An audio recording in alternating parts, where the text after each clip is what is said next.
Australian Woman's Mirror. The Australian Woman's Mirror was an Australian weekly women's magazine published by the Bulletin magazine in Sydney between 1924 and 1961. History. The first issue of the magazine was published on 25 November 1924 with the following statement of intent.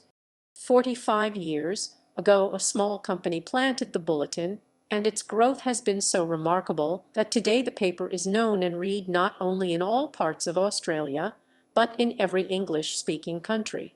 There are, however, interests which the Bulletin has never been able to serve, and the most important of these relate to women. The Woman's Mirror proposes to serve those needs, and it will have behind it the organization which the Bulletin has built up. Hitherto it has not been possible for the Bulletin to make use of that large amount of purely feminine writing which it has been offered. Much of it has been fiction of first-rate quality.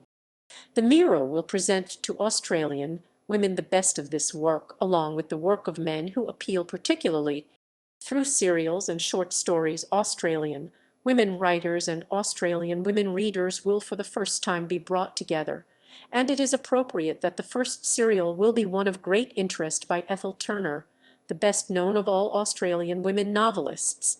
It will be generally admitted that no paper has done so much for Australian literature as the Bulletin, and the readers of the Mirror will benefit by the close contact which the Bulletin has established with every Australian writer of repute.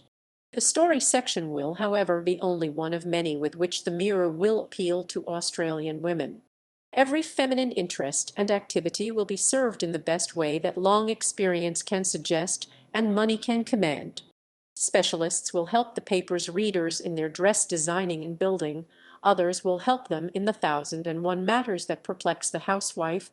Doctors and nurses will give advice, especially to bush mothers, with regard to ailments and the sick room.